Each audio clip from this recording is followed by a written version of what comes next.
Okay, अस्सलाम वालेकुम guys. अच्छा, इसके अंदर जो है ना, आज का जो हमारा एक छोटा सा टॉपिक है, इसके ऊपर ये है कि मेरी एक टीम मेंबर है, जो कि फॉरएवर का बिजनेस करती हैं। बट इनके कुछ क्वेश्चंस हैं। सिर्फ इन्हीं के नहीं, बहुत से लोगों के सेम क्वेश्चंस होते हैं।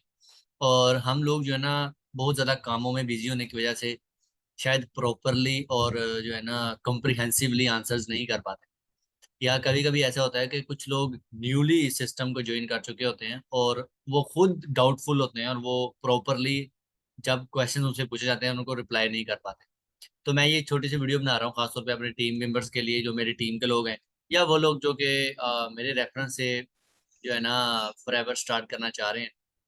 अ, अगर उनके भी सेम डाउट्स हैं, ठीक है, तो आपके जिस तरह के भी क्वेश्चंस होंगे, होप इस वीडियो के अंदर जो भी मैम अतिया हमारे से पूछेंगी, मोस्ट ऑफ द आपके जो क्वेश्चन होंगे वो इसमें रिजोल्व हो जाएंगे, ठीक है।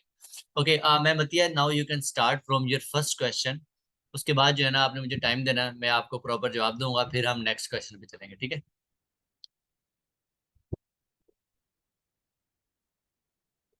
मैम अतिया, नाउ यू सबसे पहले तो मेरा सबसे कैन। पहला क्वेश्चन तो मेरा यही है कि आप इसको बस एक्सप्लेन कर दें कि इस्लाम में नेटवर्क मार्केटिंग कैसे जायज ओके, इस्लाम में नेटवर्क मार्केटिंग कैसे जायज है, this is the first question.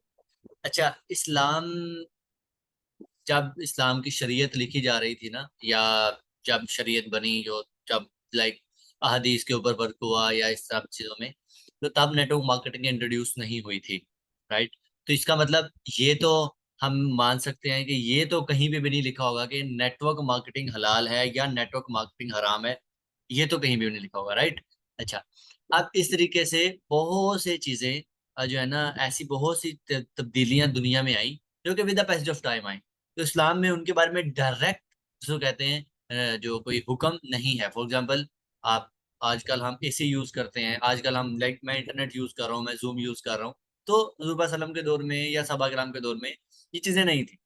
तो इट इट इट मीन कि इनके बारे में डायरेक्ट जो जो अहकामात होते हैं वो नहीं है। सो अब ऐसे मामलात में हमें क्या करना चाहिए, क्या करना पड़ता है, ये सब चीजें मैटर करती हैं। तो सेम एज इट इज, अगर म, ये देखा जाए कि भाई क्या नेटवर्क मार्केटिंग इस्लाम में हलाल है या हराम है, इसके ऊपर हमें ये देखना पड़ेगा कि भाई नेटवर्क मार्केटिंग का वे ऑफ बिजनेस क्या है, बिजनेस मॉडल क्या है, ठीक है।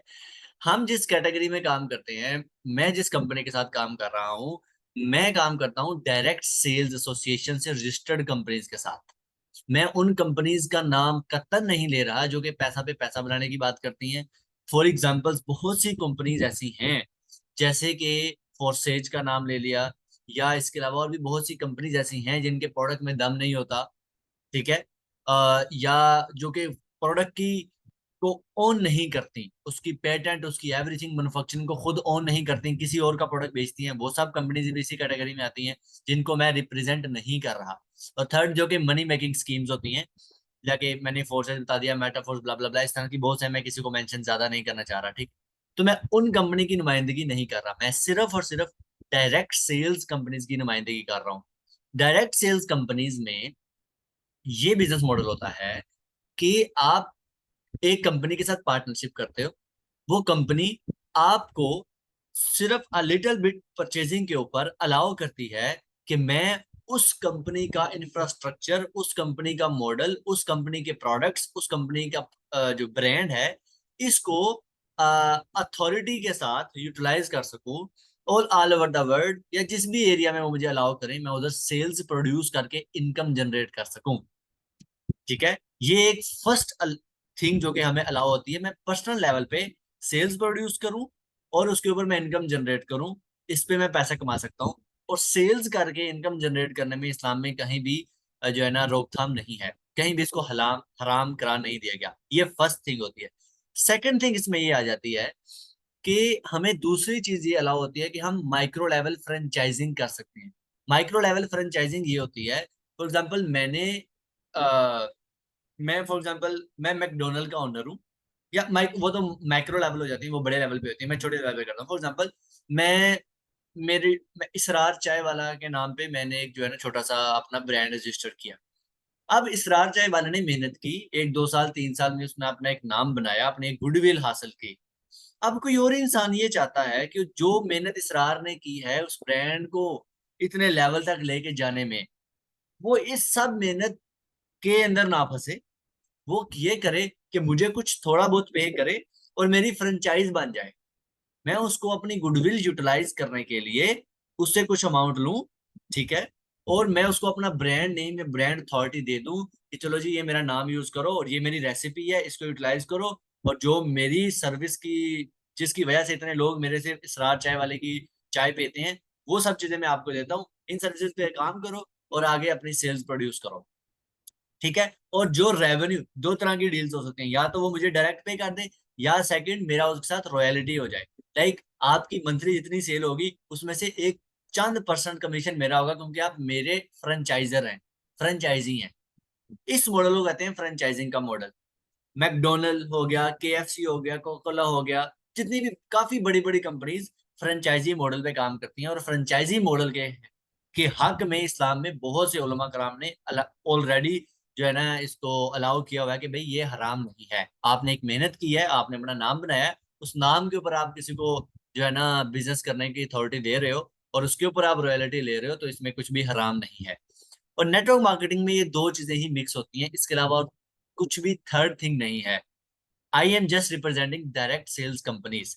तो ये साबित हुआ कि जो दो कॉन्सेप्ट्स मैंने आपको बताए, इसमें दोनों में, हाँ ये तब हराम हो जब प्रोडक्ट हराम बेच रहे हो। फॉर एग्जाम्पल मैं शराब बेचना शुरू कर दूं जो कि हराम है, कतन हराम है इस्लाम में, तो फिर मैं जो मर्जी मॉडल यूटिलाइज करूं, मैं डायरेक्ट सेल्स भी, मैं खुद भी दुकान लगा के भी बेचूं, तो वो फिर भी हराम है। तो अगर तो आपका प्रोडक्ट हलाल है, आप sales and micro level franchising इन दो मॉडल्स के ऊपर बिजनेस बिल्ड कर रहे हो, तो इसमें किसी किस्म की कोई जो है ना, मुझे लगता है जहां तक मेरा नॉलेज है और इस्लाम को अगर मैंने जिस पर्सपेक्टिव से पढ़ा है, इसमें किसी तरह की कोई भी प्रॉब्लम नहीं है। हाँ, अगर आपके फर्दर कुछ क्वेश्चन है तो आप पूछ सकती हैं।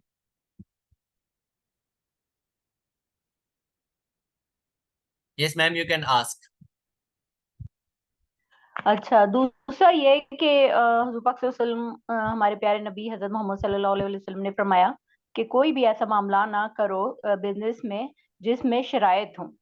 अब ये जो फॉरएवर है, इसमें ये कहते हैं कि ये जो जर्नी बॉक्स आपने लिया है, इसने आपने आगे इसको सेल करना है और मेंबर बनाने हैं। जर्नी बॉक्स में ये जो, अच्छा एक तो ये क्वेश्चन है, ठीक है, पहले आप इसका जवाब दे दें, फिर आगे मैं दूसरा करूँ। ओके, आपका पहले शराइत। क्वेश्चन को क्लियर कर लें, पहले क्वेश्चन को क्लियर कर लें कि लाइक आप ये कह रही हैं, जुबा हमने फरमाया कोई भी ऐसा बिजनेस ना करो जिसमें शरायत हो, राइट? हम्म।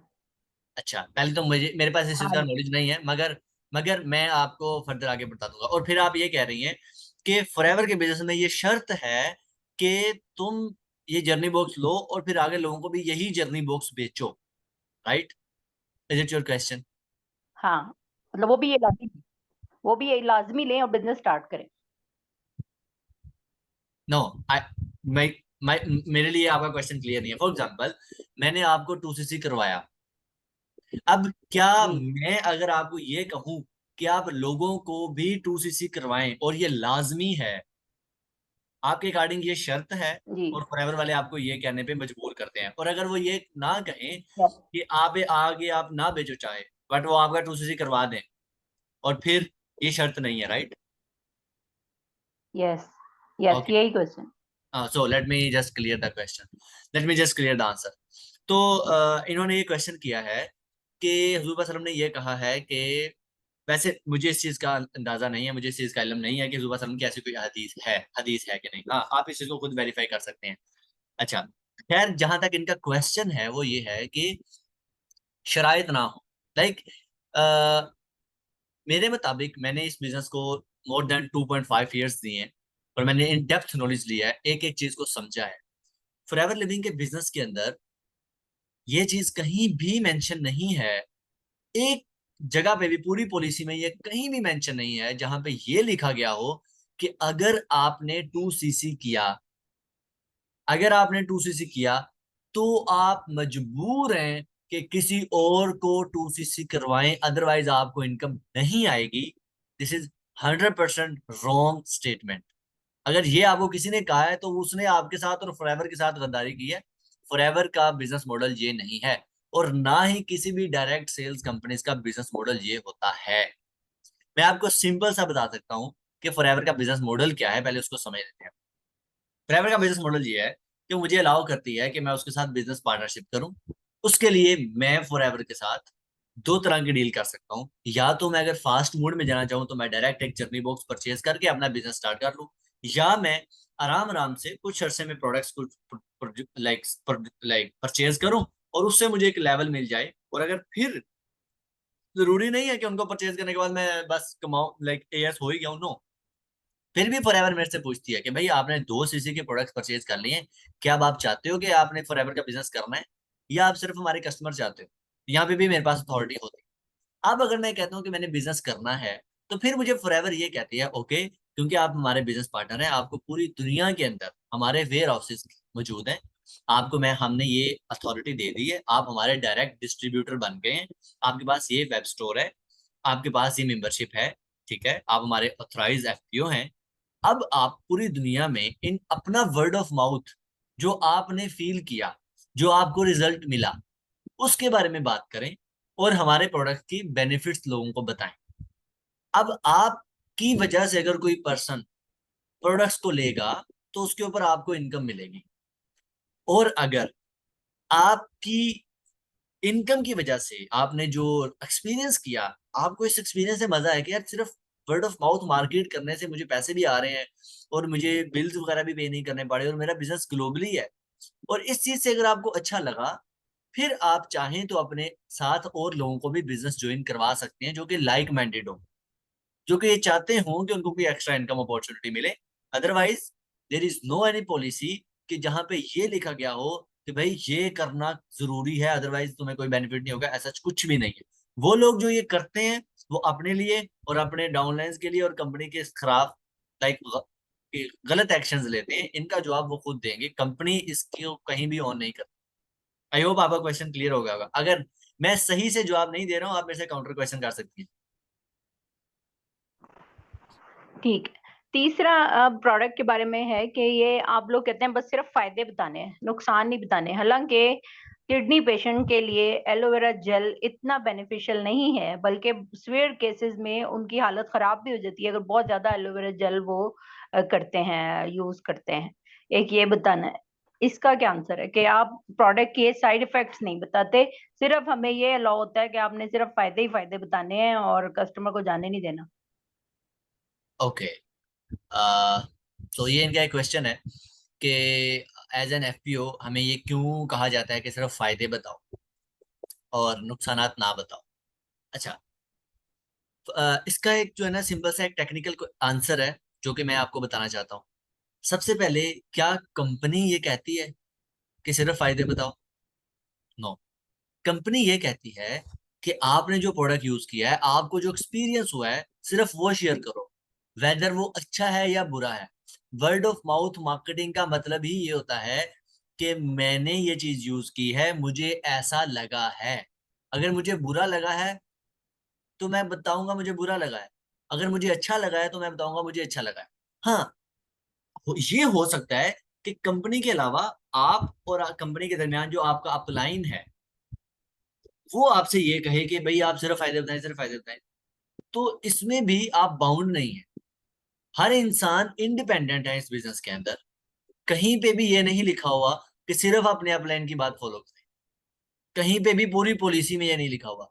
कंपनी ने आपको कंप्लायंस पॉलिसी दे दी हुई है, आप कंपनी की इंडिपेंडेंट बिजनेस ओनर हैं। There is no any return policy के अपलाइन को फॉलो करो, नो, नथिंग। सिर्फ ये लिख रिटर्न है कि कंप्लायंस पॉलिसी को फॉलो करो, और कंप्लायंस पॉलिसी में ये लिखा हुआ है कि आपने अपना वर्ड ऑफ माउथ मार्केट करना है। इवन दो के कंप्लायंस पॉलिसी में तो ये भी लिखा हुआ है कि आपने ऐसा भी कोई क्लेम नहीं करना कि ये प्रोडक्ट किसी मर्ज को ठीक करता है, ये प्रोडक्ट किसी चीज में इंप्रूवमेंट करता है, ये प्रोडक्ट, इस तरह के अल्फाज भी मना है। और जो लोग कर रहे हैं वो अपना फेल कर रहे हैं, उनके खिलाफ कंपनी एक्शंस लेती है।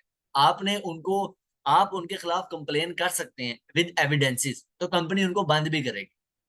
उनके अगर एविडेंस प्रूव होते हैं तो कंपनी उनको रोकेगी नहीं। अब जहां तक इनका क्वेश्चन है कि किडनी के बारे में कुछ प्रोडक्ट्स अच्छा परफॉर्म नहीं करते बट कहा जाता है कि बहुत अच्छे हैं। सिंपल सी बात है, एक प्रोडक्ट के बारे में दो ही तरह से जो है ना नॉलेज मिल सकता है। एक तो वो जो कि कोई डॉक्टर है, और अब डॉक्टर या कोई प्रोफेशनल न्यूट्रिशनिस्ट है, वो अपने नॉलेज बेस के ऊपर प्रोडक्ट के इंग्रेडिएंट्स देख के कह दे अच्छा इसमें एलोवेरा है, इसमें बेरी नेक्टर है, लाइक इसमें क्रेन बेरीज है और इसमें एप्पल है। क्रेन बेरीज किडनी के लिए अच्छी होती हैं, एप्पल एक्सट्रैक्ट ओवरी हेल्थ के लिए अच्छा होता है, और एलोवेरा जो है ना क्लींजिंग वगैरह के लिए अच्छी होती है। अब वो न्यूट्रिशनिस्ट अपने बिहाफ पे, अपनी डिग्री पे, अपने एक्सपीरियंस पे इसके इंग्रेडिएंट्स देखने के बाद इसको प्रूव करे कि yes this product is good for kidney, then it's good to go. या दूसरी सिचुएशन ये आ सकती है कि आप किडनी के पेशेंट थे, आपने इस प्रोडक्ट को यूज किया और आपको अच्छा रिजल्ट आया। अच्छा रिजल्ट आने के बाद आप अपने दोस्त को कहते हो कि यार अच्छा तुम्हें किडनी का मसला है, मैंने ये यूज किया था, आप ये ट्राई कर लो। मगर फिर भी किसी अच्छे कंसल्टेंट या डॉक्टर से कंसल्ट जरूर कर लेना। दिस इज व्हाट कंपनी हमें कहती है कि हम ये कहें। और दूसरा, हमें कंपनी ने ऑफिशियल एंड ऑथराइज न्यूट्रिशनिस्ट भी दिए हुए हैं, सो दैट हम उनसे डायरेक्ट कॉन्टेक्ट कर लें। फॉर एग्जाम्पल, अगर मैं प्रोडक्ट को यूज करना चाहता हूँ और मेरे पास कोई वर्ड ऑफ माउथ नहीं है, तो मुझे कंपनी ने लाइन डाटा, हमें ऑफिशियल न्यूट्रिशनिस्ट है, वो कंपनी की एम्प्लॉई है, हमें उनकी ईमेल दी हुई है, हम उनसे जाके पूछते हैं कि भाई ये केस है, क्या इस केस में मैं फॉरएवर का एलोवेरा नेक्टर यूज कर सकता हूँ पर्सनली? अगर वो अलाउ करती हैं तो गुड टू गो, अगर वो अलाउ नहीं करती देन नो वरीज। तो इसका मतलब ये जितना भी आपने क्लेम किया, ये कंपनी इसको ओन नहीं करती, ये आपका खुद का और दूसरे लोगों का, अपने आप पर खुद की बनाई हुई चीजें हैं। आप इनके खिलाफ एक्शन भी ले सकती हैं। तो आई होप आपका क्लियर हो गया होगा कंसेप्ट। Let's move forward. अच्छा, और ये जो यहाँ इनकी प्रोडक्ट्स हैं वो आम आम बाजार में क्यों नहीं मिलती? हमें क्यों नहीं इजाजत दी जाती कि ये जिस तरह तमाम प्रोडक्ट मार्केट में इजीली अवेलेबल हैं, ये क्यों नहीं अवेलेबल होती? ओके, इसमें एक सिंपल सा फंडा है कि डायरेक्ट सेल्स का बिजनेस 1982 के अंदर स्टार्ट हुआ, नेटवर्क मार्केटिंग का बिजनेस। अच्छा, मगर जो दूसरा बिजनेस मॉडल है सेल्स एंड परचेज का बिजनेस मॉडल, वो हजारों साल पुराना है। लाइक वो जब से बार्टर सिस्टम है वो तब से है। राइट, आपके पास जो भी अच्छी चीज है वो आप दूसरे को दो, जो आपको चाहिए वो आप उससे ले लो। तो एक सिंपल सा फर्क कि एक बिजनेस मॉडल हजारों साल से है और एक बिजनेस मॉडल चंद सौ साल से पैदा हुआ है। तो इंसान का जो समझने का प्रोसेस होता है वो थोड़ा स्लो होता है। वो पहले रिजल्ट्स देखता है, वेट एंड वॉच की पॉलिसी अपनाता है और देखता है कि रिजल्ट्स क्या आ रहे हैं, मार्केट क्या कर रही है, फिर जाके उसके बारे में रिसर्च वगैरह करता है, उसके अंदर कूदता है। ठीक है। तो होपफुली बहुत से लोगों का क्वेश्चन इसलिए है क्योंकि उन्होंने जो सेल्स एंड मार्केटिंग की, जो प्रोडक्ट सेल्स की इंडस्ट्री है, उसको बहुत सालों से देखा है। और नेटवर्क मार्केटिंग इंडस्ट्री के बारे में बहुत ज्यादा लिटरेचर और बहुत ज्यादा एक्सपीरियंस या बहुत ज्यादा एग्जांपल्स आपके पास नहीं है, डायरेक्ट सेल्स की एग्जांपल्स आपके पास नहीं है, इस वजह से आपके ये डाउट्स आते हैं। इसमें सिंपल सा तरीका कार है। ये एक बिजनेस मॉडल है जो कि इसलिए क्रिएट किया जाता है कि एक कंपनी ओनर इस माइंडसेट से इस बिजनेस को बिल्ड करता है कि मेरे पास मेरी पूरी की पूरी ऑर्गेनाइजेशन का पूरा कंट्रोल हो, मेरे पास 100% कंट्रोल हो। सिर्फ उस कंट्रोल को करने के लिए, सिर्फ उस कंट्रोल को करने के लिए ये मॉडल यूटिलाइज किया जाता है, इसके अलावा और कोई भी दूसरी रीजन नहीं है। अच्छा, अब क्वेश्चन आता है कि कंट्रोल क्यों चाहिए, या दूसरा मॉडल क्यों नहीं अप्लाई किया था डायरेक्ट सेल्स के अंदर, यही डायरेक्ट सेल्स का मॉडल ही क्यों अप्लाई किया जाता है और लोगों को अलाउ क्यों नहीं किया जाता कि वो रिटेल मार्केट में जाएं। अच्छा, अब इसमें एक सिंपल फंडा है। डायरेक्ट सेल्स का मॉडल ये होता है कि कंपनी प्रोडक्ट बनाती है, अपने डिस्ट्रीब्यूटर को देती है, डिस्ट्रीब्यूटर को कहती है कि इस प्रोडक्ट को मार्केट करो, मार्केट करो, और मार्केट करने से जो सेल मिले उसके ऊपर अर्निंग लो। और हमारा ये प्रॉमिस है कि हम इस प्रोडक्ट को आपके अलावा कहीं और से अवेलेबल नहीं करवाएंगे, क्योंकि आपने मेहनत की है, आपने मार्केट किया है, आपको उसका सिला मिलना चाहिए। ये कंपनी का और डिस्ट्रीब्यूटर का जो है ना एक कॉन्ट्रैक्ट होता है। ठीक है, जो कि डायरेक्ट सेल्स की जिसके ऊपर काम करती है। दूसरा क्वेश्चन, अब इनकी क्वेश्चन की तरफ आते हैं कि भाई मार्केट में प्रोडक्ट इजीली अवेलेबल क्यों नहीं है। अच्छा, अब पहली बात, कंपनी का जो डिस्ट्रीब्यूटर होता है उससे कॉन्ट्रैक्ट ये होता है कि भाई तुमने मार्केट करना है, तुम्हें रेवेन्यू मिलेगा, हमारा काम है सिर्फ बनाना, हम मार्केट नहीं करेंगे, हम मार्केट नहीं करेंगे। अच्छा, अब इमेजिन अ सिनेरियो कि कंपनी ने कोई प्रोडक्ट मार्केट नहीं किया, कंपनी ने सिर्फ बना दिया। बनाने के बाद मुझे कह दिया कि इसको ये आपको डिस्ट्रीब्यूशन है, आप जितनी भी सेल प्रोड्यूस करें उसके ऊपर आपको इनकम आएगी, और वो प्रोडक्ट मार्केट में भी अलाउ कर दिया। अब कंपनी ने प्रोडक्ट मार्केट में अलाउ किया और मुझे भी अथॉरिटी दे दी कि तुम भी बेच सकते हो और बेचने पे तुम्हें इनकम आएगी। यहाँ पे एक क्वेश्चन आएगा, क्या मार्केट में जो प्रोडक्ट मौजूद है वो बिकेगा? कभी भी नहीं बिकेगा। क्यों? क्योंकि उसकी मार्केटिंग नहीं हुई हुई। पहली बात, कंपनी ने उसको मार्केट ही नहीं किया। कोई भी प्रोडक्ट ऐसा नहीं होता जिसकी मार्केटिंग किए बगैर वो बिक जाए। इवन दो अगर आपने कंगा भी बेचना है ना, तो कंगे का कॉन्सेप्ट जब आया था तो इसकी मार्केटिंग हुई थी। ठीक है, अगर आप मोबाइल बेचते हो तो मोबाइल का जब कंसेप्ट आता है या कोई भी न्यू मॉडल आता है, हर प्रोडक्ट की एडिशनल मार्केटिंग होती है, फिर जाके एक अवेयरनेस बिल्ड होती है, फिर जाके लोग उसको परचेज करते हैं। तो कहने का मतलब ये हुआ कि क्योंकि कंपनी मार्केट नहीं करती, सेलिब्रिटी के ऊपर कंपनी इन्वेस्ट नहीं करती, कंपनी आपको अलाउ करती है कि आप मार्केट करके सेल प्रोड्यूस करो। अब अगर कंपनी बगैर मार्केट किए मार्केट में उतार दे प्रोडक्ट को, वो बिकेगा नहीं, कंपनी का नुकसान होगा। और दूसरा नाइंसाफी आपके साथ होगी कि आप मार्केट कर रहे हो, मार्केट आप करो, शोर आप मचाओ, सब कुछ आप करो, और वो इंसान आपसे सुनने के बाद मार्केट में मौजूद किसी भी रिटेल स्टोर से परचेज कर ले, आपका रेवेन्यू कहां गया? आपकी मेहनत का सिला आपको मिला ही नहीं। राइट? तो ये दो रीजंस हैं जिसकी वजह से ऐसा जो है ना नहीं किया जाता। अब तीसरा क्वेश्चन यहाँ पे इनका, मुझे पता है इनका यही क्वेश्चन होगा कि तो कंपनी खुद मार्केट कर ले, कंपनी खुद मार्केट कर ले जैसे दूसरी कंपनीज करती हैं, तो भी बेच ले, तो कोई इशू नहीं है, ये कंपनी कर सकती है। मगर मैंने आपको पहले बताया कि उन्होंने एक बिजनेस मॉडल ऐसे को सिलेक्ट किया है जिसके अंदर उसका कंट्रोल ज्यादा हो एज कम्पेयर टू अदर। अब दूसरे बिजनेसेस में कंपनी क्या करती हैं, कंपनी प्रोडक्ट बनाती हैं, कंपनी सेलिब्रिटीज के ऊपर पैसा लगाती हैं और सेलिब्रिटीज को कहती हैं कि इसको मार्केट करो। मार्केटिंग का रेवेन्यू एक सेपरेट बेस पे लगता रहता है इक्वली, और कंपनी प्रोडक्ट बना बना के मार्केट के अंदर बेचती रहती है। मार्केटिंग की वजह से मार्केटिंग में डिमांड क्रिएट होती है, लोग परचेज करते हैं, और जो उसके डिस्ट्रीब्यूटर होलसेलर होते हैं उनको 5% 6% इनकम मिलती है, वो सेल्समैन होते हैं। राइट? और सेलिब्रिटीज को सिर्फ मार्केटिंग करने का पैसा मिलता है। अब इसके अंदर दूसरी कंपनीज को प्रॉब्लम्स ये आ सकती हैं कि एक सेलिब्रिटी आहिस्ता आहिस्ता अपने आप को महंगा करता जाए, तो उनका वे ऑफ मार्केटिंग महंगी से महंगी होती जाएगी।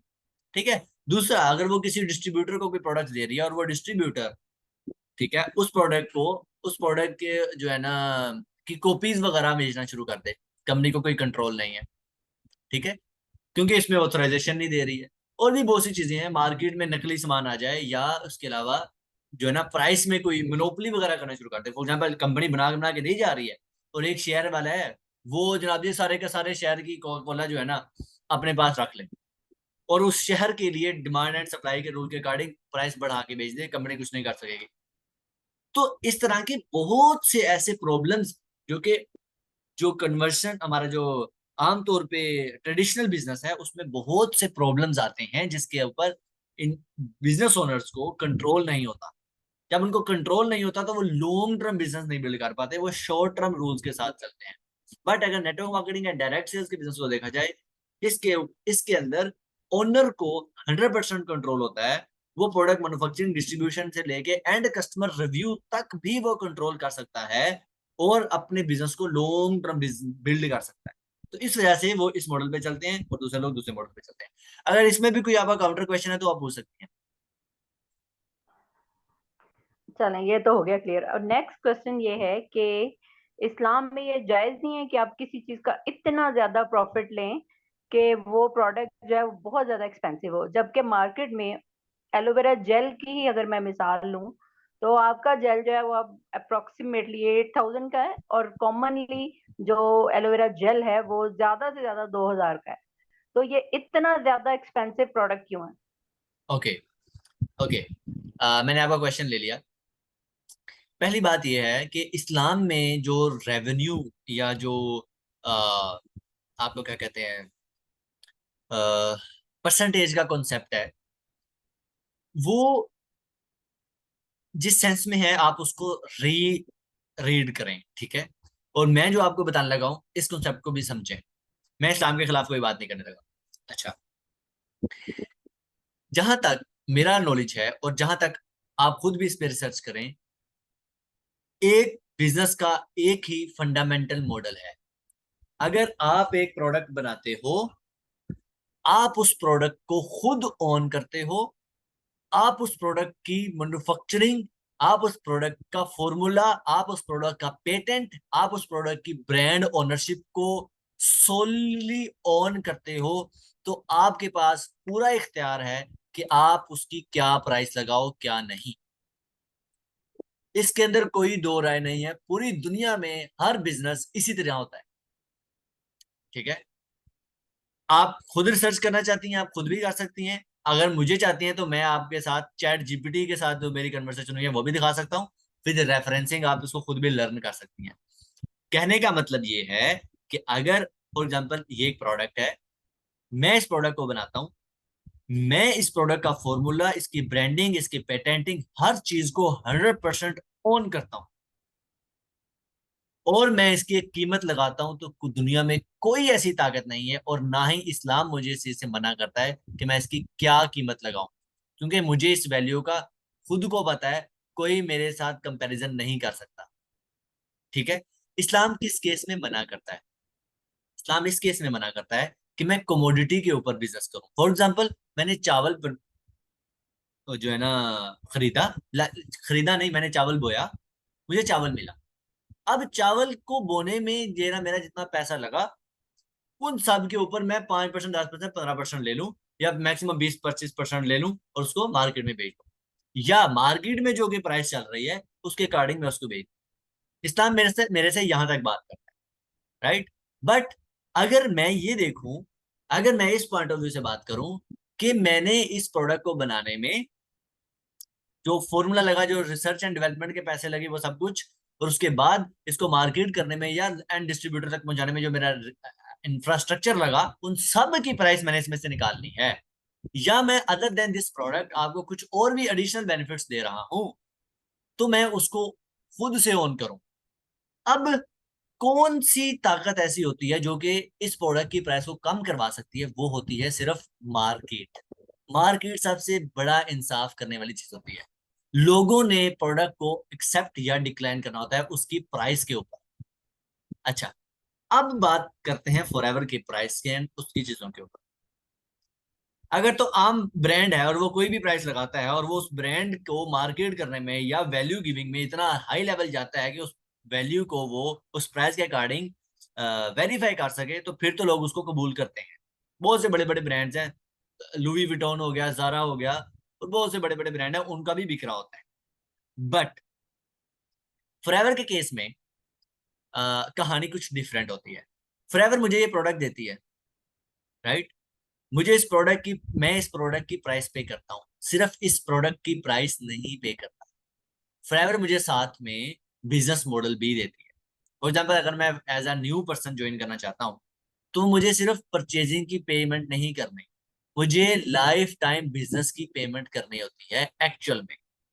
वो फॉरएवर उसको टेक करती है as a CC, cash credits, points, जिनकी फॉरएवर 100% आपको बैक करती है, जिसको अकॉर्डिंग टू पॉलिसी उसको वैल्यू देती है, उससे कभी भी जो है ना रूगर्दानी नहीं करती, उससे कभी भी मना नहीं करती। लाइक आपने अगर 2cc आप अवेल किया है, तो जो कंपनी के अकॉर्डिंग, पॉलिसी के अकॉर्डिंग 2cc ओनर को जो चीजें मिलेंगी वो आपको मिलेंगी, राइट। तो कहने का मतलब ये हुआ, जब आप डायरेक्ट सेल्स कंपनी से कुछ भी परचेज करते हैं, तो सिर्फ आप प्रोडक्ट के लिए परचेज नहीं कर रहे होते, वो आप प्रोडक्ट और प्रोडक्ट के side benefit, business point of view से जो पॉइंट्स आपको मिल रहे होते हैं, या जो लेवल अप्स आपको मिल रहे होते हैं, या प्रमोशंस आपको मिल रही होती हैं, या अथॉरिटीज आपको मिल रही होती हैं, आप उसके लिए भी पे कर रहे होते हैं। और डेफिनेटली जब तक हमारा कोई भी परचेजर, कोई भी इंसान प्रोडक्ट और बेनिफिट दोनों को देख के अपने आप को सेटिस्फाइड नहीं कर लेता, तब तक वो पे नहीं करता। तो इट इट मीन कि इस बिजनेस मॉडल में जो भी प्राइस फॉरएवर वगैरह लगाते हैं, या जितनी भी डायरेक्ट सेल्स कंपनी लगाती हैं, डेफिनेटली वो मार्केट को उसके मुताबिक सेटिस्फाई कर लेती हैं, तो ही लोग कबूल करते हैं, तो ही ये कंपनीज हजारों या सैकड़ों या बीसियों साल चलती हैं। अदरवाइज कोई भी ऐसी कंपनी जो कि प्रोडक्ट को उसकी वैल्यू से ज्यादा करके महंगा, बहुत ज्यादा महंगा करके बेचती हो, तो वो कंपनीज 2-3 साल ही चलती हैं, उसके अलावा नहीं चल सकती। ये मार्केट का रूल है। आई होप आपका क्वेश्चन का आंसर मिल गया हो। Is there any question? ठीक।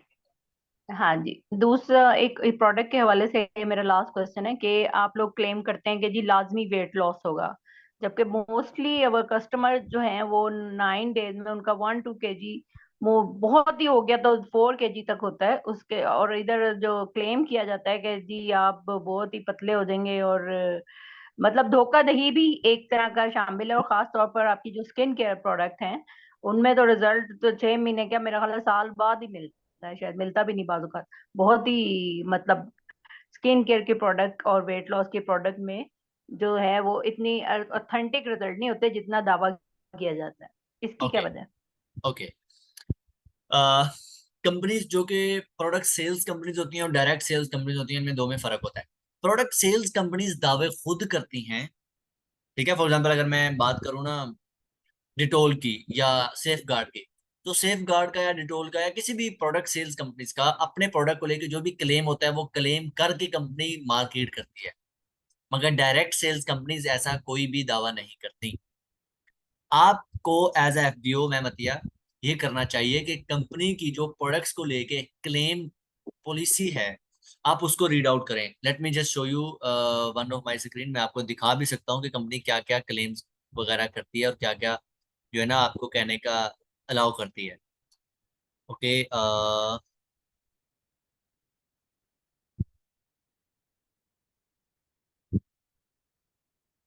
ओके। अच्छा, सबसे पहले तो मैं आपको ये चीज बता दूं कि company for ever living regarding C9 या स्किन केयर के प्रोडक्ट को लेके अपनी पूरे कैटलॉग्स में, पूरे बिजनेस नॉलेज में कहीं पे भी ये क्लेम नहीं करती कि C9 9 डेज में इतना केजी वेट लॉस करेगा, या ये स्किन केयर प्रोडक्ट फलां बीमारी को या फलां स्किन से रिलेटेड इशू को रिजोल्व कर देगा। कहीं पे भी नहीं कहती। एक जगह पे भी नहीं लिखा हुआ अपनी पूरी की पूरी लिटरेचर में, जितना भी फॉरएवर ने शाये किया है, जितना भी मुझे आज तक मिला है। कौन लोग ये कहते हैं? डेफिनेटली डिस्ट्रीब्यूटर्स कहते हैं। बहुत से डिस्ट्रीब्यूटर्स जो कि आपके अप्लायंस वगैरह हो सकते हैं, वो लोग ये क्लेम कर सकते हैं, और आप सिर्फ उनकी बातों को मान के आप अगर बिजनेस करेंगे तो आप गलती कर सकती हैं। अब ये मैं आपके साथ ब्राउशर शेयर कर रहा हूँ जो कि कंपनी का ब्राउशर है। अब इसके अंदर कंपनी क्या कह रही है कि आप ये क्लेम्स नहीं कर सकते। ठीक है, ये देखो बिल्ड योर ओन वेबसाइट। अच्छा, ये अभी प्रोडक्ट से रिलेटेड नहीं है।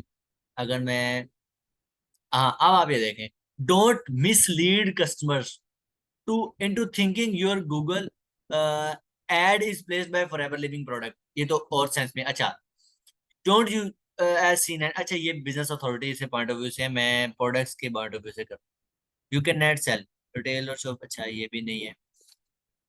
हाँ, यहाँ पे अगर बात करें, डोंट मेक, यहाँ पे रॉन्ग कह रहे हैं, एक्सेजरेटेड क्लेम्स ऑफ इनकम। अच्छा, ये इनकम के बारे में, unbalanced view of possible earning. अच्छा, ये अर्निंग के बारे में मैं आपसे, और अच्छा हाँ, यहाँ पे हम प्रोडक्ट की क्लेम्स के बारे में, don't confuse customers by using unfamiliar scientific word और फॉर कॉमन कंडीशंस।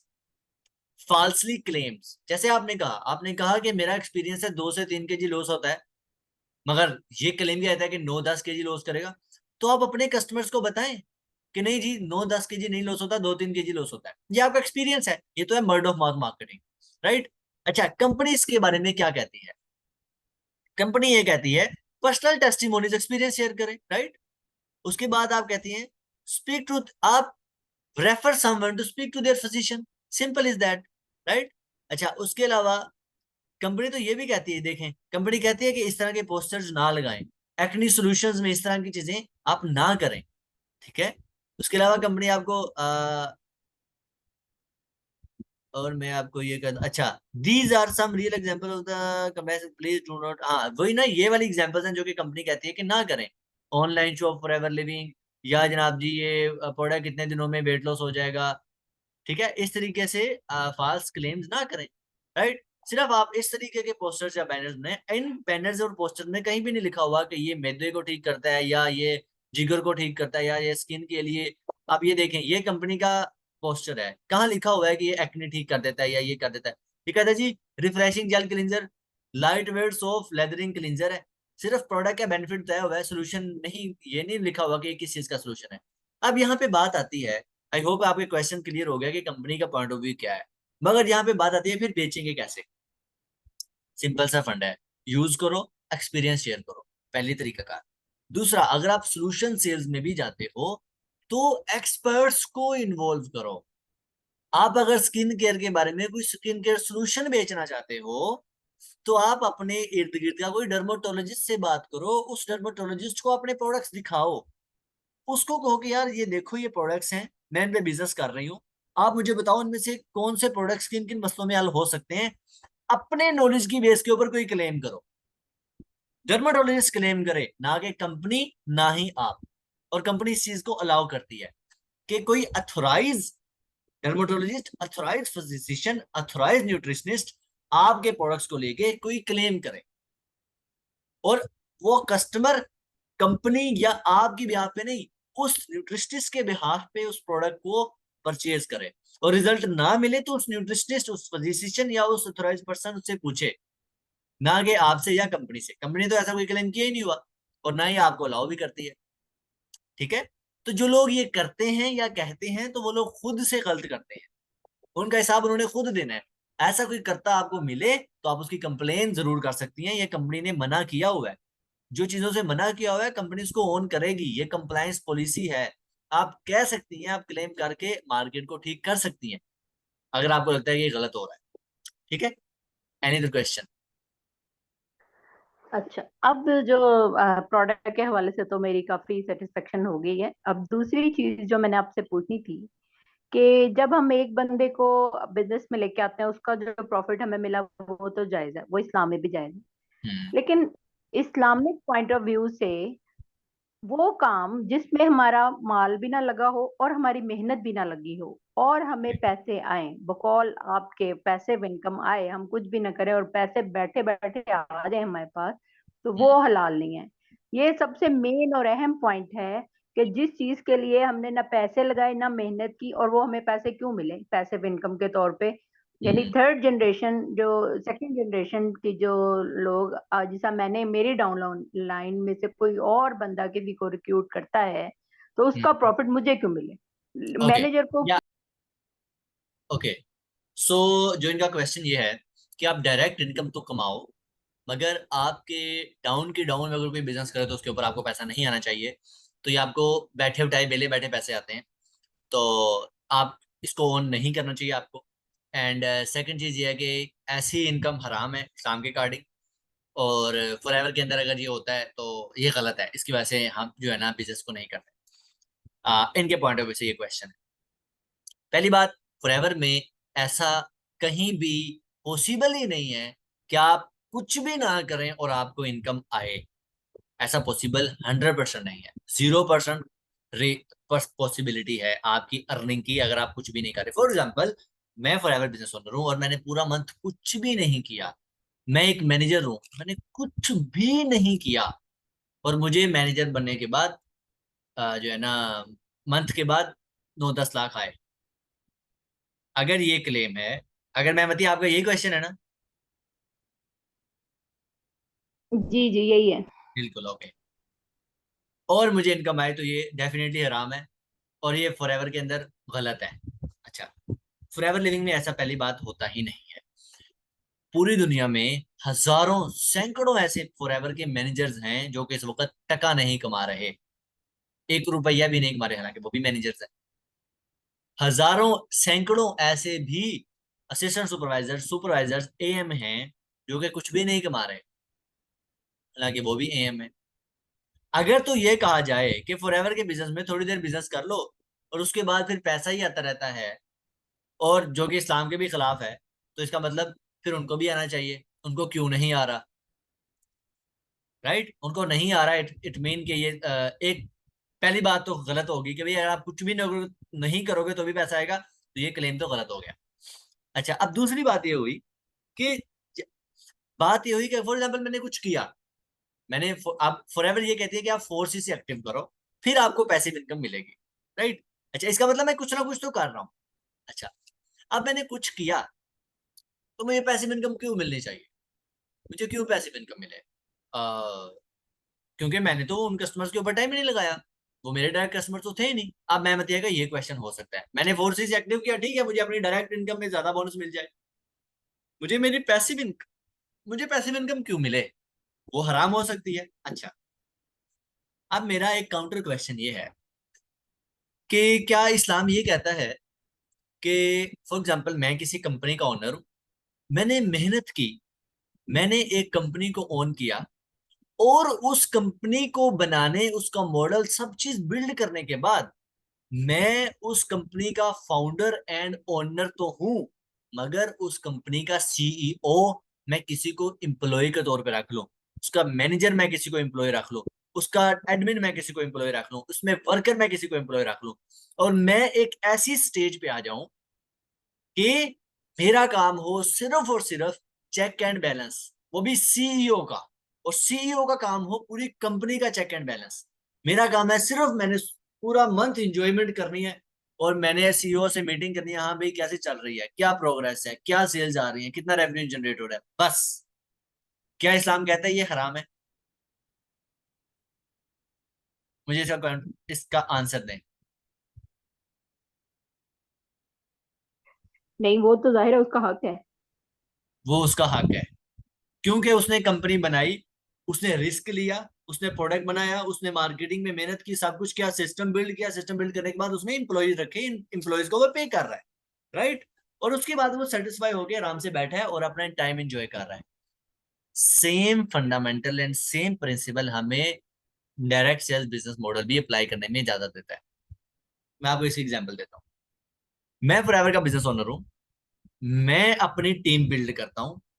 उस टीम को एक बार बिल्ड करने का हरगिज ये मतलब नहीं है कि मैं इस टीम का ख्याल ना रखूंगा, और मैं इस टीम को स्किलफुल नहीं करूंगा, और मैं इस टीम को नर्चर नहीं करूंगा, मैं इसको ग्रो नहीं करूंगा, तो भी मैं पैसा कमा लूंगा, कभी भी नहीं होता। एग्जाम्पल दे रहा हूं, अगर आपके माइंड में ये है कि सिर्फ एक बार बीज बो देना काफी है, और सिर्फ 3-4 साल वेट करो, खुद ही दरख्त बन जाएगा और खुद ही फल मिलेंगे, तो आप कतई गलत सोच रही हैं। इवन दो कि नेचर उसको ग्रो करने की कोशिश करेगी, मगर जब तक आप उसको पानी नहीं देंगे, जब तक आप उसकी कटाई छटाई नहीं करेंगे, तब तक वो दरख्त नहीं बनेगा। सेम एज इट इज, अगर आपने टीम बना भी ली है, आपको इनकम नहीं आएगी जब तक आपकी टीम स्किलफुल नहीं है, जब तक आपकी टीम ग्रो नहीं कर रही, जब तक आप उसको कोई सिस्टम सपोर्ट नहीं प्रोवाइड कर रहे, जब तक आप उस टीम को ग्रोथ नहीं दे रहे, आपको इनकम नहीं आएगी। क्योंकि आपको इनकम कब आएगी? जब आप उस टीम को इस काबिल करोगे कि वो कोई सेल जनरेट कर सके, और उसको सेल जनरेट करने के लिए कंपनी कुछ नहीं सिखा रही, कंपनी नहीं सिखाती सेल कैसे जनरेट करनी है, ये अपलाइन का काम होता है। अब अगर मैं 1000 लोगों को ये सिखा दूं कि बेचना कैसे है, मैंने उनके ऊपर मेहनत की, डेफिनेटली की, और उन 1000 लोगों को मैं जगाए भी रखूं, मैं उनको जा जाके उनके मसले भी पूछूं, मैं उनको ट्रेन भी करूं, मैं उनके मसलों पे उनको जवाब भी दूं, राइट, मैं उनके लूप होल्स में उनको काउंटर भी करूं, मैं उनके कस्टमर्स तक का ख्याल रखूं, सब कुछ करूं, तो क्या मेरा हक नहीं है कि मैं उनके ऊपर जो मेरी पैसिव इनकम बनती है मैं बोलूं? डेफिनेटली है, क्योंकि मैंने उनको किया, मैंने एफर्ट्स किए हैं, उसके एवज मुझे मिला है। तो अगर तो किसी बिजनेस मॉडल में या किसी कंपनी मॉडल में ऐसा कोई लूप होल है कि एक इंसान अपनी टीम के ऊपर मेहनत किए बगैर कमाएगा, उसको नर्चर किए बगैर कमाएगा, उसकी टीम काम करे ना करे, सिर्फ टीम बना दी तो भी कमाएगा, तो फिर तो वो कंपनी का मॉडल ही गलत है, ठीक है। बट अगर ऐसा मॉडल है कि कोई प्रोडक्ट है, उसको बेचना मुश्किल है, उसको बेचना मुश्किल है, उसकी प्राइस ज्यादा है, उस बिजनेस मॉडल में ज्वाइन करवाना मुश्किल है, मगर आपने अपनी टीम को इस काबिल कर दिया कि मुश्किल होने के बावजूद वो कर पा रहे हैं, मुश्किल होने के बावजूद वो रेवेन्यू जनरेट कर पा रहे हैं, इसका मतलब आपने एफर्ट की है, और उसके ऊपर अगर आपको इनकम मिल रही है, तो ये आपकी एफर्ट का ही सिला है और कुछ भी नहीं है। समझ आ गई? इस पॉइंट ऑफ व्यू से अगर हराम है तो फिर आप मुझे क्लेम कर सकती हैं, फिर आप मुझे बताएं। ठीक है, नाउ आई एम सेटिस्फाइड। लेकिन एक लास्ट क्वेश्चन है कि मैनेजर को वही जल्द जो है वो 4,000 का मिल रहा है और एएस को 8,000 का, इसकी क्या वजह? ओके, अब एक्चुअल में कंपनी का जो बिजनेस मॉडल है वो ये है, डायरेक्ट सेल। इसके लिए आपको जो है ना एंड फाउंडेशन पे जाना पड़ेगा, भाई डायरेक्ट सेल शुरू क्यों हुई थी। एवोन कंपनी का जो है ना, इसको कहते हैं एवोन कंपनी जो थी ना, हाँ एवोन कंपनी सबसे पहले मार्केट में आई थी डायरेक्ट सेल्स के ऊपर। और उसने भी, उसके ओनर ने इस सेंस में नहीं कंपनी बनाई थी, उसको पहले नहीं पता था डायरेक्ट, क्योंकि उसने उसने फर्स्ट टाइम इजाद की थी direct sales, network marketing company. अच्छा, अब उसने क्या एक्सपीरियंस किया था कि यार उसने ना न्यूट्रिशनिस्ट सप्लीमेंट बनाए थे, न्यूट्रिशनल सप्लीमेंट्स के ऊपर ना उसने विदाउट मार्केटिंग सिर्फ अपने वर्ड ऑफ माउथ से ना अपनी फैमिली के अंदर बताना शुरू किया, और फैमिली से आगे आगे बढ़ते गए, तो उसको अच्छा खासा रेवेन्यू जनरेट हो गया। तो यार मुझे बड़े पैसे आ गए। इस बेस के ऊपर उसने सोचा यार, अगर मैं अपने कस्टमर को अपना डिस्ट्रीब्यूटर बना दूं, अपने कस्टमर को अपना डिस्ट्रीब्यूटर बना दूं, क्योंकि वो वैसे भी तो रिकमेंड कर ही रहा है, व्हाट इफ कि उसके ऊपर इनकम आना शुरू हो जाए। ठीक है, और इसके साथ साथ जो मेरा डिस्ट्रीब्यूटर है, इसका मतलब वो मेरा रेगुलर कस्टमर भी होगा। समझ आ गई? तो अगर ऐसा बिजनेस मॉडल बिल्ड किया जाए तो क्या क्या ही अच्छा होगा। इस बेस के ऊपर, इस माइंड सेट, इस थॉट के ऊपर उसने डायरेक्ट सेल्स के बिजनेस को जनरेट किया। Avon company was the first company जो कि डायरेक्ट सेल्स के अंदर आई थी। अच्छा, अब समझा क्या गया कि बेसिक कंसेप्ट ये है कि या तो कस्टमर को डिस्ट्रीब्यूटर बना दो, जो सेटिस्फाइड कस्टमर है उसको डिस्ट्रीब्यूटर बना दो, वो डिस्ट्रीब्यूशन के ऊपर, रिकमेंडेशन के ऊपर पैसा कमा सके, उसको उसका हक मिले क्योंकि वो मार्केट कर रहा है। दूसरा, जो डिस्ट्रीब्यूटर है उसको अपना रेगुलर कस्टमर रखो, उसको अपना रेगुलर कस्टमर बनाओ, सो दैट कि अगर उसको सेम कोई, फॉर एग्जाम्पल मैं अगर फॉरएवर का डिस्ट्रीब्यूटर हूं और मुझे मुझे वेट लॉस करने के लिए कुछ चाहिए, तो मैं मार्केट में अवेलेबल प्रोडक्ट्स के ऊपर ना जाऊं, मैं फॉरएवर का प्रोडक्ट यूटिलाइज करूं। अब इस चीज को इंश्योर करने के लिए कंपनी डिफरेंट डिस्काउंट लेवल्स देती है। मैं फॉरएवर का जब तक डिस्ट्रीब्यूटर नहीं हूं, मुझे 100% रिटेल प्राइस ऑफर की जाती है। जैसे ही मैं फॉरएवर का डिस्ट्रीब्यूटर बन जाता हूं, मुझे डायरेक्ट 30% डिस्काउंट दिया जाता है। वाई? सो दैट कि मैं इजीली इन प्रोडक्ट को परचेज करके अडोप्ट कर सकूं। ये कंपनी अपनी मर्जी से मुझे सस्ता देती है, अदरवाइज किसी किस्म का कोई प्रेशर या कोई क्लेम कंपनी के ऊपर नहीं होता, क्योंकि कंपनी का खुद का प्रोडक्ट है, हर चीज वो खुद ओन करती है, वो अपनी मर्जी से मुझे दे सकती है, राइट? क्योंकि मैं उसका डिस्ट्रीब्यूटर हूँ। कंपनी का कंसर्न ये है कि मैं उसका रेगुलर कस्टमर भी बनूं। अब क्योंकि मैं मैनेजर बन चुका हूं, इट मीन कि मैंने एक अच्छा रेवेन्यू कंपनी को बिल्ड करके दिया है, तो कंपनी अपनी मर्जी से मुझे और आसानी दे रही है कि मैं और आसानी से अपने आप को इस बिजनेस के अंदर स्टेबल कर सकूं, इस बिजनेस के अंदर और अच्छा रेगुलर कस्टमर बन सकूं। और ना कि सिर्फ मैं रेगुलर, खुद ही रेगुलर कस्टमर बनूं, मैं ज्यादा सारे रेगुलर कस्टमर्स बना सकूं, मैं 48% डिस्काउंट के ऊपर खेल सकूं, मैं सेल्स बिल्ड कर सकूं, व्हाटसोएवर मैं कुछ भी करना चाहूं मैं कर सकूं। The only concern is this. Any other question? No, thank you so much. आपने बहुत अच्छे मेरे तमाम क्वेश्चंस के आंसर दिए।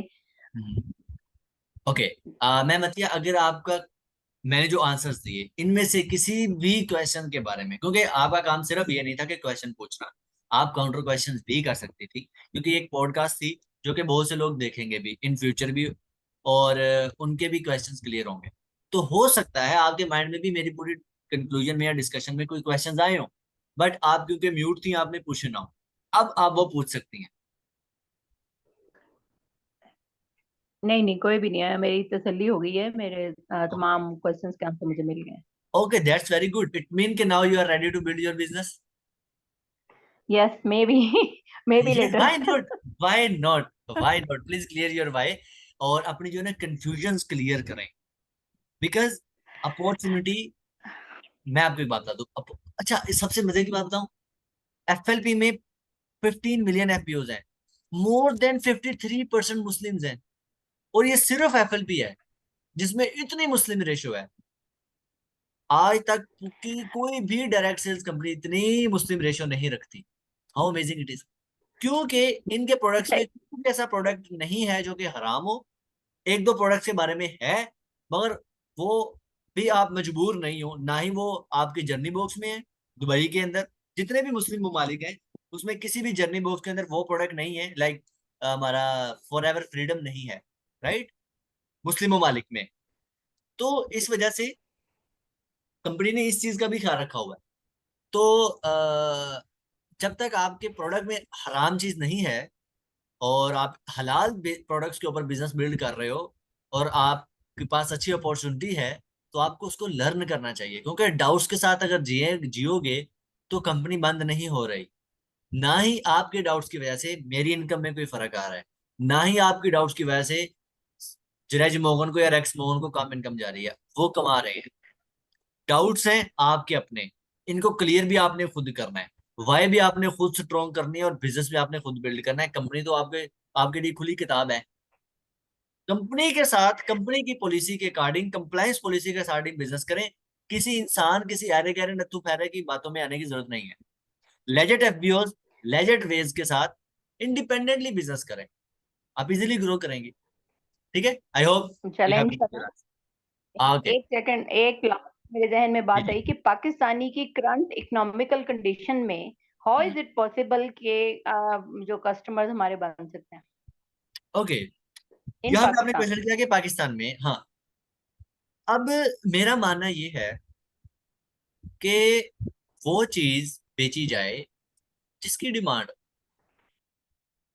सबसे पहली बात, क्या पाकिस्तान में हाई क्वालिटी न्यूट्रिशंस की डिमांड है? नो। क्या पाकिस्तान में इनकम अपॉर्चुनिटीज की कमी है? यस। सो इट मीन कि अगर आप पाकिस्तान जैसे मुल्क में बिजनेस करना चाहते हो, हाई क्वालिटी सप्लीमेंट्स बेचना चाहते हो, तो हो सकता है आप फ्लॉप हो जाओ, ना बेच सको। मगर अगर आप पाकिस्तान में कोई बिजनेस अपॉर्चुनिटी दे रहे हो, आप किसी को ऑथेंटिसिटी के साथ ये गारंटी दे रहे हो कि हाँ यार, अगर तुम इस चीज को फॉलो करोगे तो तुम हकीकत में कमाओगे, आपका वो मॉडल अप्रूव्ड है, एक्सपीरियंस्ड है, मेच्योर है, और फिर आप उस पर क्लेम कर रहे हो, तो फिर आप ठीक जा रहे हो। यहाँ पे बात आती है कि अगर पाकिस्तान में डिमांड नहीं है तो फिर, तो आपको फॉरएवर ने मना तो नहीं किया कि आप सिर्फ पाकिस्तान में बेचो। आप फॉरएवर के ग्लोबल इंडिपेंडेंट बिजनेस ओनर हो। आप ही के लिए फॉरएवर ने 171 कंट्रीज में 4000 प्लस वेयर हाउसेज बनाए हुए हैं। उसमें फॉरएवर कंपनी इंप्लॉयज को पे कर रही है, प्रोडक्ट्स की एक्सपायरी वगैरह तक मैनेज कर रही है, इलेक्ट्रिसिटी के हर चीज के बिल भी दे रही है, आपके लिए दे रही है। अगर आप नहीं फायदा उठाओगे तो ये आपकी खुद की सुस्ती है, अदरवाइज तो कोई प्रॉब्लम नहीं है। सो पाकिस्तान में बिजनेस बिल्ड करना है तो वही चीज बेचो जिसकी डिमांड है। अब रोड में, अब यूएसए में अर्निंग अपॉर्चुनिटीज की कमी नहीं है, आप यूएसए में प्रोडक्ट बेचो। वहां लोगों के पास अच्छा खासा पैसा है, वहां लोग अच्छी सेहत चाहते हैं, हाई क्वालिटी चीज चाहते हैं, वहां लोग गलत चीजें नहीं चाहते, तो आप उनको हाई क्वालिटी प्रोडक्ट बेचो।